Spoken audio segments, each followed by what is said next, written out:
पांचवा प्रश्न। भगवान, लगता है आप बचपन में बहुत उपद्रवी रहे होंगे। इतने उपद्रव, तौबा। रंजन भारती, तू सोचती है मैं अभी भी बदल गया हूं?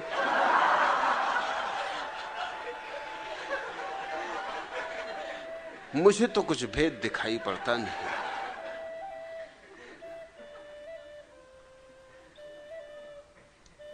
वह ज़ेन कथा तो मैंने बहुत बार तुमसे कही है, आज फिर कहता हूं कि एक आदमी ज़ेन सदगुरु रिंझाई से मिलने गया था। उसने रिंझाई से पूछा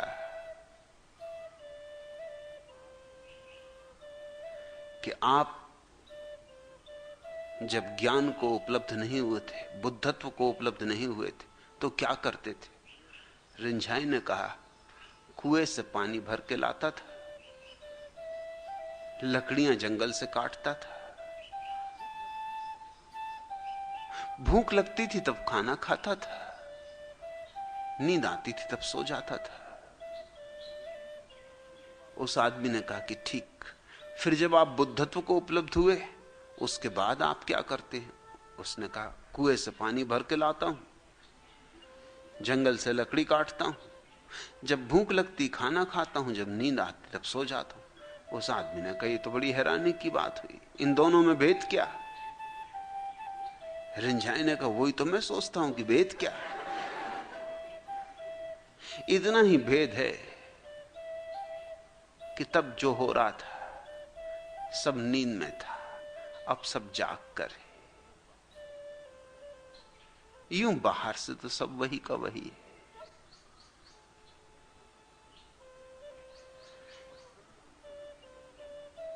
बचपन में भी जो उपद्रव मैं कर रहा था वो उपद्रव नहीं थे, आज जो कर रहा हूं उसकी पूर्व भूमिका थी। नींद में टटोलना था।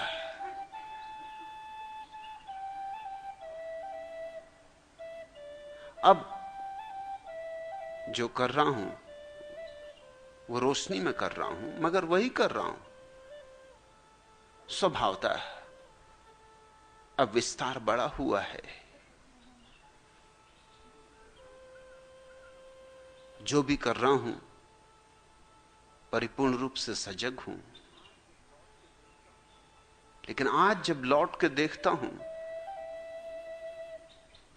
तो ऐसा मुझे नहीं लगता कि बचपन में भी मैंने कोई उपद्रव किए। आज तो लौट कर देखता हूं तो मुझे उनमें भी एक अंधेरे में टटोलती हुई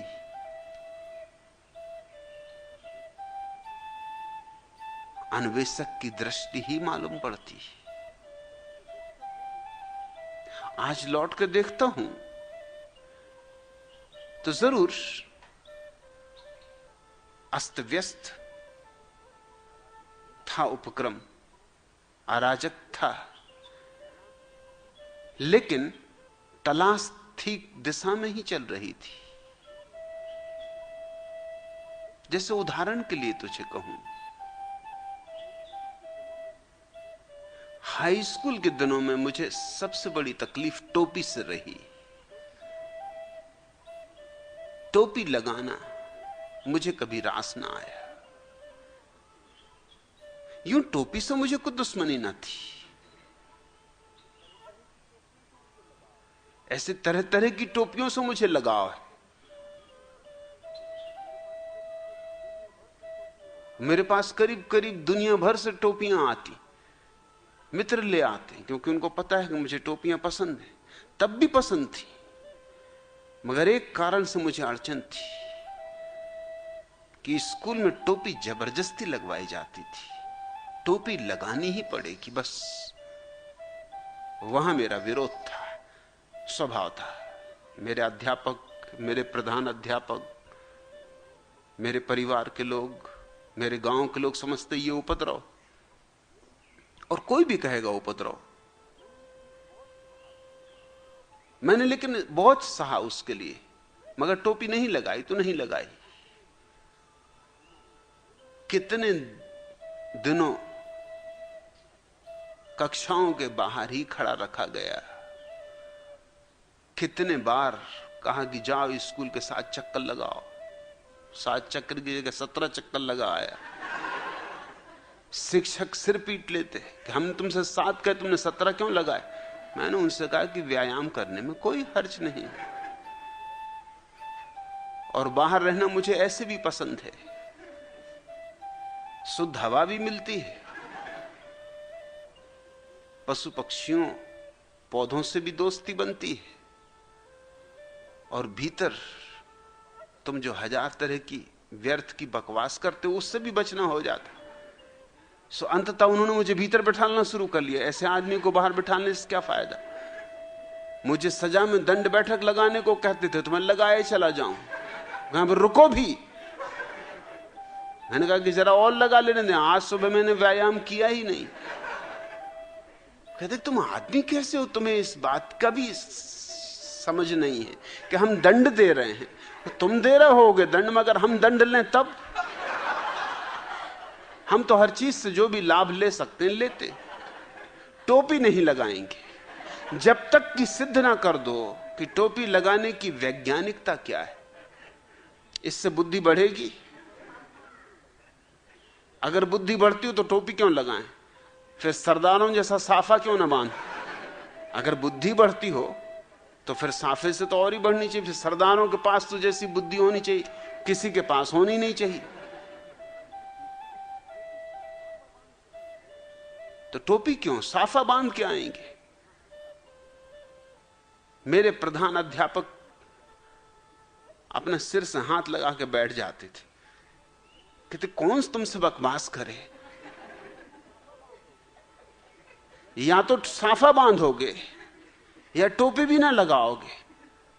मैंने कहा कि मैं सीधा सीधा विचार पूर्वक उत्तर चाहता हूं। अगर बुद्धि बढ़ती हो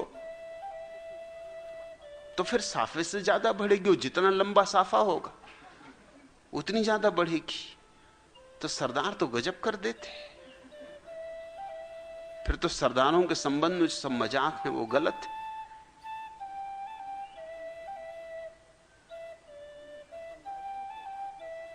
स्कूल में सिर्फ बंगालियों को आज्ञा थी कि वो टोपी चाहे तो लगाएं चाहे ना लगाएं, क्योंकि बंगाली टोपी लगाना पसंद नहीं करते। और मैं उनसे कहता कि तुम देखते हो कि इस देश में बंगालियों के पास जितनी बुद्धि होती उतनी सरदारों के पास तो नहीं होती। जरूर टोपी न लगाने से बुद्धि को कुछ खुलापन मिलता है, खिड़कियां खुलती हैं। तो क्या बकवास लगा रखी। मैंने कहा फिर आखिर बंगालियों के पास बुद्धि कैसे। और सरदार जो कस के बांधे हुए हैं साफा, उसका परिणाम स्वभावता यह होता है कि लड़ने झगड़ने को तत्पर। साफा इतना बंधा हुआ है कि वो तैयारी बैठे हुए हैं कि आजा हो जाए 2 हाथ, कि कुछ तो राहत मिले। वाह गुरु जी का फतेह, वाह गुरु जी का खालसा, हो जाने दो। साफा बंधवाए ही इसलिए था कि उनका तत्क्षण हाथ कृपाण पे चला जाए।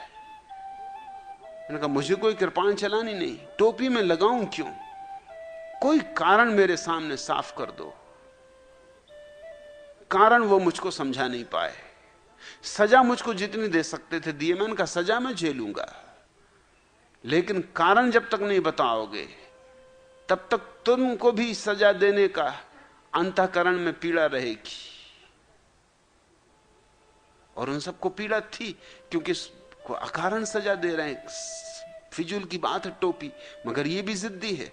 और एक को अगर आज्ञा दें कि टोपी मत लगाओ तो सब गड़बड़ खड़ी हो जाए। और जो टोपी के संबंध में मेरा हिसाब था वही मेरा हर चीज के संबंध में हिसाब था। कवायद करना, क्यों घूमे बाएं, क्यों घूमे दाएं, क्या फायदा बाएं दाएं घूमने से। मुझे रोज करीब प्रधान अध्यापक के कमरे में जाना पड़ता था बैंत खाने के लिए। मैं अभ्यस्त हो गया था, वो भी अभ्यस्त हो गए थे। पहले पहले तो पूछते थे कि क्या किया इसने, फिर आज क्या किया। फिर धीरे धीरे उन्होंने सोचा पूछने से सार क्या, ये कुछ ना कुछ रोज करता ही है, तो मैं पहुंचूं, मैं हाथ आगे करूं, वो बैंत मारे, मैं विदा। एक दिन यूं हुआ, संयोग से हुआ कि जो विद्यार्थी कक्षा में सबसे ज्यादा तगड़ा था, जिस पे कक्षा के शिक्षक को भरोसा था कि मुझे ले जा सकेगा अध्यापक, प्रधान अध्यापक के कमरे तक, जो मुझे हमेशा ले जाता था, उसने कुछ गड़बड़ की। और शिक्षक ने कहा कि अच्छा, आज अच्छा मौका है। मुझसे कहा कि आज तुम इसे ले जाओ, ये रोज तुम्हें ले जाता, तुम इसे आज ले जाओ। मैं भी बड़ा खुश उसको लेके पहुंचा। मैं अंदर पहुंचा कि उन्होंने उठाया बैंत और बस मेरे हाथ पे बैंत जड़ दिया। मैंने उनसे कहा कि आज आपको माफी मांगनी पड़ेगी। कहा क्यों? मैंने कहा आज मैं इसको लाया हुआ हूं, मैं नहीं आया हुआ हूं। बैंत मुझे दो आप, आज बैंत मैं आपको मारूंगा। कम से कम पूछा तो होता, इतना शिष्टाचार तो होनी चाहिए कि कौन किसको लाया है।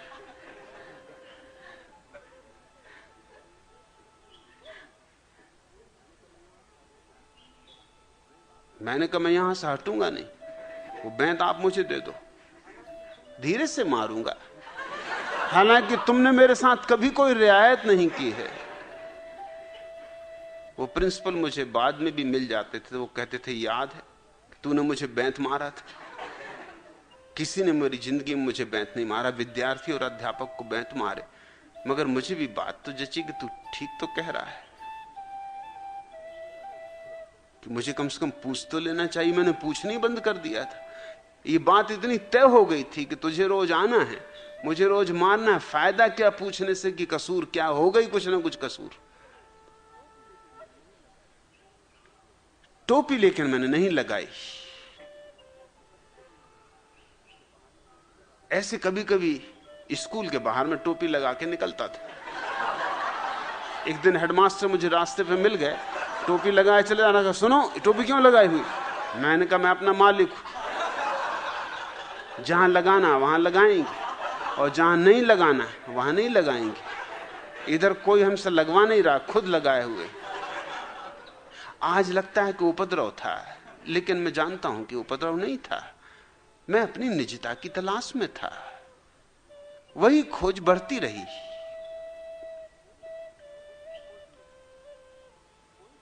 उस खोज में कोई फर्क नहीं आया।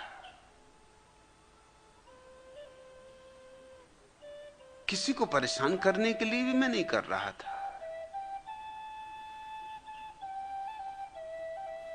मैं सिर्फ ये देखना चाहता था कि जिस समाज में पैदा होना पड़ा है, वो समाज कितनी स्वतंत्रता देता है, कितनी बुद्धिमत्ता देता है, कितने बुद्धि को विकास के अवसर देता है। मगर नहीं, ये समाज मारता है बुद्धि को, मिटाता है बुद्धि को, नष्ट करता है बुद्धि को। जब मैं स्नातक हुआ और एमए में प्रथम श्रेणी में प्रथम आया, तो मेरे अध्यापक, मेरे प्रोफेसर, मेरे विभाग अध्यक्ष, मेरे वाइस चांसलर सब बड़े गौरवान्वित थे। फिर जब दीक्षांत समारोह हुआ तो स्वभाव था, मैं प्रथम खड़ा किया गया था।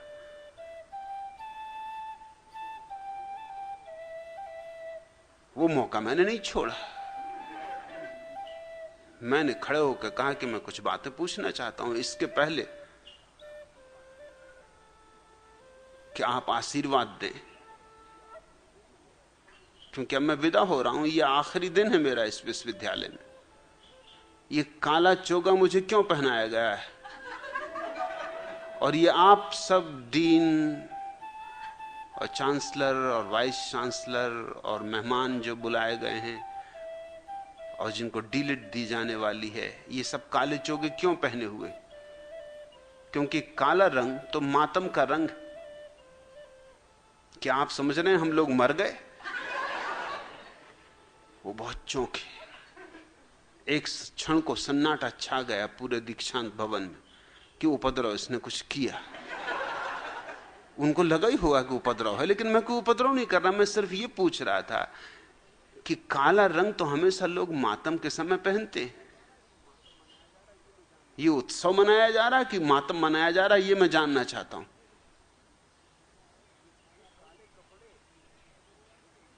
ये काले कपड़े, ये काला रंग, ये तो मौत का लक्षण है। आज के दिन तो कम से कम हमारे साथ शिष्टता का व्यवहार किया होता, और ये सब भूत प्रेत बन के तुम खड़े हुए हो। शर्म नहीं आती? क्या तुम आशीर्वाद दोगे? तुम मर गए, अब तुम घोषणा हमारी कर रहे, हम भी मर गए। मैं जिंदा हूं और मैंने वो चोगा निकाल के फेंक दिया, वो टोपी निकाल के फेंक दी। मुझे जल्दी से भवन के बाहर ले जाया गया कि अब बाहर चलो, तुम बाहर आओ, फिर पीछे बात करेंगे। उत्तर तुम्हें बाद में दिया जाएगा। मैं बाद में रोज वाइस चांसलर के घर पहुंचता था कि उत्तर, कहते क्या उत्तर दें तुम्हें? यूं तुम बात ठीक भी कह रहे हो, मानते हैं भाई कि तुम बात ठीक कर रहे, मगर ऐसे वक्त पे तो उपद्रव खड़ा नहीं करना था। सबके सामने फजीयत करवा दी। हमारे पास कोई उत्तर नहीं है। बात तो ठीक है कि काला रंग मातमी रंग है, सारी दुनिया में मातमी रंग है। काला रंग भूत प्रेतों का रंग है, यमदूतों का रंग है।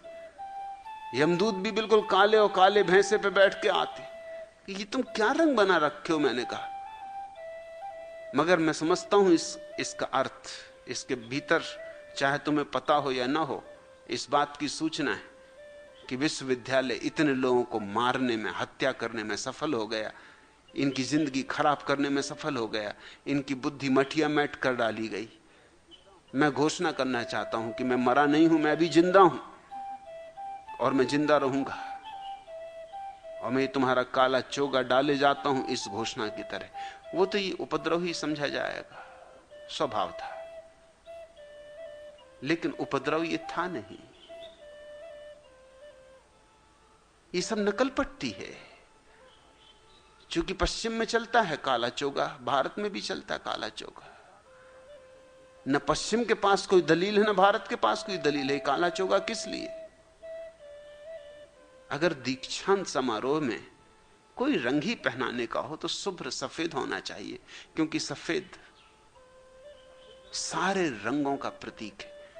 सफेद रंग का अर्थ होता है सारे रंगों का जोड़, इंद्रधनुष। अगर सारे रंगों को हम इकट्ठा मिलाएं तो सफेद रंग बनता है। सफेद रंग जीवन का प्रतीक है, और सफेद रंग निर्दोषता का भी प्रतीक है, बुद्धिमत्ता का भी प्रतीक है। सफेद रंग सरलता का भी प्रतीक है, स्वच्छता का भी प्रतीक है। काला रंग तो गंदगी का प्रतीक है, मौत का, मातम का। इसको क्यों लादे हुए हो सिर पर? मैं सिर्फ जवाब चाहता था, लेकिन स्वभावता समझा गया कि ये उपद्रव है। ये उपद्रव नहीं था। आज भी मैं कहता हूं कि ये उपद्रव नहीं था। कहीं किसी को परेशान करने की कोई आकांक्षा नहीं थी, कभी जीवन में वैसी आकांक्षा नहीं रही। लेकिन स्वभावता मैं उनकी भी स्थिति समझ सकता हूं जो पदों पर बैठे हैं, प्रतिष्ठित हैं। उनको लगेगा कि मैं परेशान कर रहा हूं, मैं हैरान कर रहा हूं। रंजन तो पूछती है कि आप बचपन में बहुत उपद्रवी रहे होंगे। हां, औरों की तरफ से उपद्रव कहा जा सकता है, मेरी तरफ से कभी उपद्रव मैंने किया नहीं। और जो मैं तब करता था वही मैं अब भी कर रहा हूं, सिर्फ उसका आयाम गहरा हुआ है, उसका विस्तार हुआ है, उस बात में और बल आया है। वही बगावत आज भी सिखा रहा हूं, वही जीवन आज भी सिखा रहा हूं, वही अन्वेषण सत्य का, वही खोज आज भी हजारों लोगों के हृदय में जलाने की चेष्टा में संलग्न हूं। सन्यास मेरे लिए विद्रोह है, बगावत है। सन्यास मेरे लिए अन्वेषण है, आज्ञाकारिता नहीं। सन्यास सबसे बड़ी क्रांति है इस पृथ्वी पर, मगर क्रांति तो उपद्रव मालूम होगी न्यस्त स्वार्थों को। मैं जो बचपन से करता रहा हूं वो भी क्रांति ही थी, यद्यपि एक बच्चे के द्वारा की गई क्रांति थी, तो इतना तो मानना ही होगा कि वो अंधेरे में टटोलने जैसी क्रांति थी। वे कदम स्पष्ट नहीं थे, स्पष्ट हो नहीं सकते थे, मगर धीरे धीरे स्पष्ट होते चले गए। मुझे न मालूम कितने विश्वविद्यालय कॉलेजों से निकाला गया, सिर्फ इसीलिए कि मैं अध्यापकों को बेचैनी पैदा कर रहा था। मैं किसी को बेचैन नहीं करना चाहता था, मैं सिर्फ चैन की तलाश में था। मैं चाहता था कि जीवन के जो प्रश्न हैं उनके उत्तर मिलने चाहिए। आखिर विश्वविद्यालय किस लिए? तुम्हारे बुद्धिमत्ता पर जंग मार देने को, तुम्हारी बुद्धिमत्ता की धार को खत्म करने को, बोथला कर देने को, या तुम्हारी बुद्धिमत्ता को धार देने को? अगर धार देने को है तो मैं जो कर रहा था वो उपद्रव नहीं था, वही होना चाहिए। और अगर तुम्हारी तलवार की धार को मारने का ये सब उपाय चल रहा है तो स्वभावतः उपद्रव था। लेकिन तब मैं मानता हूं कि वो उपद्रव आदरणीय, सम्मान योग्य। मैंने कभी भी एक क्षण को भी ऐसा कोई काम नहीं किया जीवन में जिसके लिए मैं पछताया हूं। आज भी कोई पछतावा नहीं मुझे किसी बात का। जो मैंने किया, जैसा मैंने किया, वो मैंने उस समय जितनी मुझ में सूझबूझ थी उसके अनुसार ही किया है। उसमें जरा भी मुझे पछतावा नहीं। उससे ज्यादा सूझबूझ उस समय थी भी नहीं, इसलिए उससे ज्यादा कुछ कर भी नहीं सकता था। मगर कभी अपनी सूझबूझ के विपरीत नहीं गया, कभी अंधानुकरण नहीं किया, और उस सब का ही ये फल है कि आज जो मैं हूं, जैसा हूं वैसा हूं। उस सब ने मेरे जीवन को एक बल दिया है, एक केंद्र दिया है, जड़ें दी। मेरी आस्तिकता थोथी नहीं है, मेरी आस्तिकता नास्तिकता की आंख से गुजरी। मेरे उत्तर किताबी नहीं, शास्त्रीय नहीं, मैंने खुद पूछे हैं वर्षों तक, मैंने खुद खोजा है, सब तरफ से परखा और जांचा है, और उस परख और जांचने में जो भी मुझे सहना पड़ा है उसे सहने में मैंने कभी कोई किसी तरह का समझौता नहीं किया, सदा सहने को राजी रहा हूं। किसी विश्वविद्यालय से मुझे निकाल दिया गया तो मैंने कोई समझौता नहीं किया।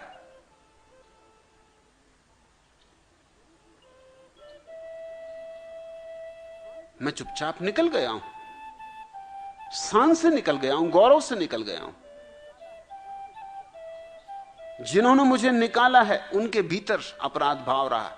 उन्होंने मुझसे कहा कि हमें दुख है कि हमें तुम्हें विश्वविद्यालय से अलग करना पड़ रहा है, क्योंकि इतनी शिकायतें हैं कि हम क्या करें। और हम जानते हैं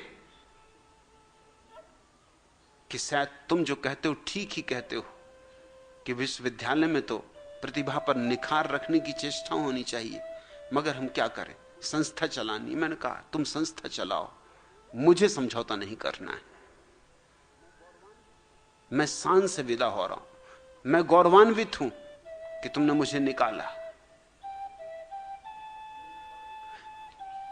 जब मेरी बात लाखों हजारों लोगों को प्रीतिकर लगने लगी, और जब लाखों लोग उत्सुक होकर मेरी बात सुनने लगे, और मेरे अध्यापक, मेरे वाइस चांसलर पुराने, मेरे शिक्षक मुझे मिल जाते थे कभी, तो वो कहते थे हमने कभी सोचा भी ना था, हम कभी मान भी ना सकते थे कि तुम जैसा व्यक्ति धार्मिक हो सकता है।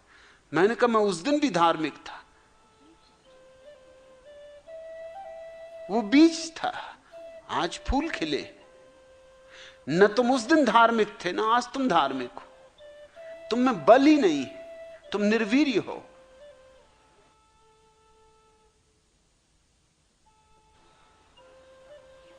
मैं अध्यापक हुआ एक विश्वविद्यालय में। वहां के कुलपति थे पंडित कुंजीलाल दुबे। न तो बुद्धिमत्ता थी कुलपति होने की, न शिक्षण था ऐसा उनका। राजनीतिज्ञ थे, होशियार राजनीतिज्ञ थे। सारा प्रदेश उनको पंडित चाबीलाल दुबे कहता था। कुंजीलाल दुबे तो उनका नाम था, मगर लोग कहते थे चाबीलाल दुबे, क्योंकि उनके हाथ में बड़े बड़े नेताओं की चाबी थी। वो खुशामद में बड़े कुशल थे, वो किसी का भी ताला खोल लेते थे। और खुशामद के बल वो चढ़ते चढ़ते, वकालत उनकी चली नहीं, वकील की भी योग्यता नहीं थी उनमें, वकालत चली नहीं, कभी कोई मुकदमा जीते नहीं। धीरे धीरे कोई उनके पास आता भी नहीं था मुकदमा लड़ने के लिए, लड़वाने के लिए। फिर वो राजनीति में घुस गए और वहां उन्होंने अच्छी सफलता पाई। वो मध्य प्रदेश में विधानसभा के अध्यक्ष हो गए, फिर उपकुलपति हो गए विश्वविद्यालय के। न उनकी योग्यता थी, न कोई क्षमता थी। एक सभा में मैं उनके साथ बोल रहा था,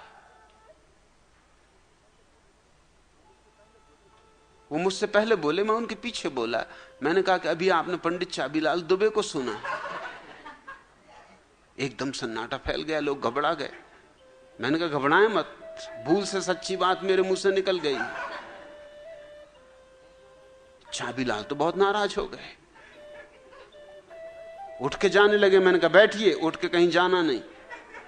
मैं जो कह रहा हूं इस प्रदेश का एक एक आदमी कहता है, सिर्फ आपके सामने नहीं कहते ये लोग। इसमें मेरा कोई कसूर नहीं है, यही आपका नाम है और यही आपका काम है, आप भी भली भांति जानते हो। जाते कहां हो, बैठ जाओ। वहां तो घबरा के बैठ गए, क्योंकि एकदम से जाएं भी कहां। और जनता ने एकदम तालियां पीटी और लोगों ने कहा कि बात तो सच्ची। मैंने कहा इतने लोग हैं, मैं पूछता हूं लोगों से कि लोग हाथ उठा दें कि मैंने भूल से सच्ची बात कही है या नहीं। तो लोगों ने हाथ उठा दी कि बात तो सच्ची है। सब इनको चाबीलाल ही कहते हैं, इनको कोई कुंजीलाल तो कहते ही नहीं।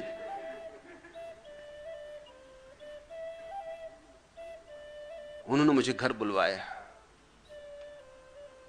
और कहा कि मुझसे कुछ नाराज हो, क्या बात है, क्यों ऐसा उपद्रव किया? मैंने कहा मैंने कोई उपद्रव नहीं किया, मैं नाराज नहीं हूं। और आप ख्याल रखना, आपकी चाबी मुझ पे काम नहीं करेगी। वो आप राजनेताओं को मनाते रहें। तो उन्होंने कहा फिर ये विश्वविद्यालय तुम्हें छोड़ना पड़ेगा। मैंने कहा मैं गौरव से छोड़ सकता हूं, ये 2 कौड़ी की नौकरी है, इसका कोई मूल्य नहीं है। नौकरी की कीमत पर जो सच है उसको मैं छिपा नहीं सकता, और जो मैंने वहां कहा है उसको मैं वापस नहीं ले सकता। आप ही चाबीलाल नहीं हो, इस देश के सारे राजनीतिक चमचे, उनका सबका धंधा यही है। सच तो यह है कि आप में अगर थोड़ी भी अकल हो तो आपको उपकुलपति से इस्तीफा दे देना चाहिए। इन सज्जन ने एक दफा टूर्नामेंट का उद्घाटन किया तो उनके बाबत कहानी प्रचलित थी पूरे गांव में। उन्होंने टूर्नामेंट का उद्घाटन करते वक्त कहा कि आप सब जानते ही होंगे कि 3 तरह के खेल होते हैं, फुटबॉल, वॉलीबॉल और टूर्नामेंट। आप उपकुलपति विश्वविद्यालय के,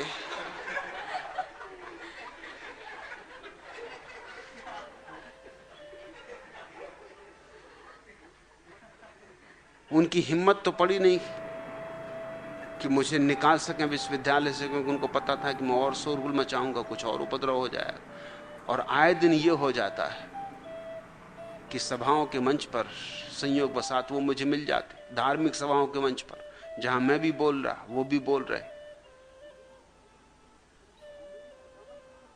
वो मेरी खुशामद के लिए मुझको पंडित जी कहने लगे। आइए पंडित जी। मैंने कहा कि देखिए, पंडित शब्द मेरे लिए गाली है, भूल के आप मुझसे पंडित जी मत कहना। अरे उनका आप आदमी कैसे? तो मैं आदर में कह रहा हूं। मैंने कहा ये मेरे लिए आदर नहीं। इस देश में लोग पंडित जी तो आदर में ही कहते हैं, मैं पंडित हूं ही नहीं और मैं इसको अनादर मानता हूं। आप मुझको और कुछ भी कहें, पंडित भूल के मत कहना। आप सोचते होंगे ऐसे मेरी खुशामद करेंगे कि आइए पंडित जी। एक बार तो वो इतने क्रुद्ध हो गए कि माइक पर वो बैठे थे, बोल रहे थे, और तभी बीच में मैं पहुंचा। बस उनने मुझे देखा, होश-हवास खो दिया। वो भूल ही गए कि माइक मुंह के सामने। कहा कि हम दो में से कोई एक ही इस सभा में हो सकता है, या तो मैं बोलूंगा या ये बोलेंगे। बाद में उनको समझ में आया कि माइक था, सारी जनता ने सुन लिया। मैंने कहा कि मुझे अकेले में मिलते तो कहते हो पंडित जी, मुझे अकेले में मिलकर खुशामद करते हो, और यहां भूल से सत्य निकल गया जो तुम्हारे हृदय में छिपा हुआ है। ख्याल तुम्हें न रहा कि माइक, वो असल में कह रहे थे संयोजक से कि अगर ये सज्जन बोलेंगे तो मैं नहीं बोलूंगा, हम दोनों साथ नहीं बोल सकते, हमारा मेल बैठता नहीं। मगर ये सारी बात माइक से पूरी सभा में विस्तीर्ण हो गई। मैंने कहा जो सच्ची बात है कहो। वो मुझे देखते से एकदम थर्राने लगते थे, एकदम कपने लगते थे।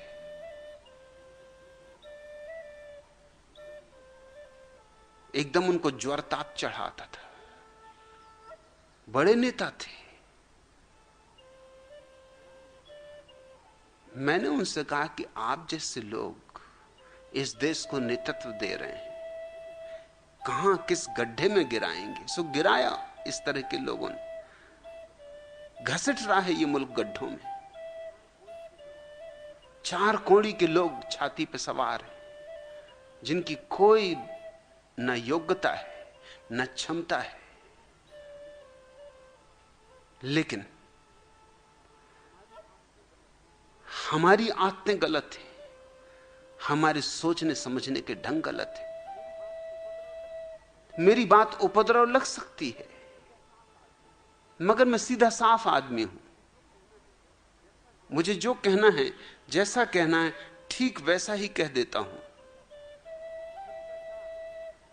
शिष्टाचार के कारण झूठ नहीं बोल सकता, सभ्यता और औपचारिकता के नाम पर झूठ नहीं बोल सकता। शिष्टाचार अगर सत्य के साथ मेल खाता हो तो ठीक, अगर नहीं मेल खाता हो तो शिष्टाचार जाए भाड़ में। सत्य अपनी जगह रहेगा और अपनी बात कहेगा। और हमें जरूरत है ऐसे लोग पृथ्वी पर अधिक संख्या में हों, तो ही हम इस पाखंडी समाज को बदलने में सफल हो सकेंगे, अन्यथा बदलने में सफल ना हो सकेंगे। रंजन, दूसरों की दृष्टि में तो वह भी उपद्रव था, आज भी जो मैं कर रहा हूं वह भी उपद्रव है। शंकराचार्य से पूरी के पूछो तो वो यही कहेंगे कि जो मैं कर रहा हूं वो उपद्रव। मेरा सन्यास उनके लिए उपद्रव है। उनको लगता है मैं सन्यास देके सन्यास की सारी परंपरा को भ्रष्ट कर रहा हूं। उनको लगता है कि मैं भारतीय संस्कृति को नष्ट कर रहा हूं। वो भारतीय संस्कृति के पोषक, रक्षक, और मैं भारतीय संस्कृति को नष्ट करने वाला। उनको लगता है कि मैं लोगों को नास्तिक बना रहा हूं, मैं लोगों को भौतिकवादी बना रहा हूं, मैं लोगों को भोगवादी बना रहा हूं। स्वभावता भी मुझ पर नाराज है। कुछ आश्चर्य नहीं तो कोई धर्मांध आके यहां छुरा फेंक के मुझे मार डालने की कोशिश करे। यह बिल्कुल स्वाभाविक है। उनको कुछ नहीं सूझ रहा है, जवाब उनके पास नहीं है। जवाब मैं बचपन से नहीं पा रहा हूं किसी के पास। अब तो बहुत मुश्किल है उनके पास जवाब होना। जब मैं छोटा था तब भी मैंने जवाब नहीं पाए। तब भी मैं चकित हुआ, हैरान हुआ कि किस तरह के लोग छाती पे सवार हैं जिनके पास कोई जवाब नहीं है। मगर लोगों को उन्होंने ऐसी गुलामी का पाठ पिलाया, ऐसा जहर पिलाया है कि आज अगर स्वतंत्रता की बात करो तो उपद्रव मालूम होती, अगर सत्य की बात करो तो बगावत मालूम होती। मगर मुझे विद्रोह से प्रेम है। मैं तो विद्रोह को ही धर्म मानता हूं।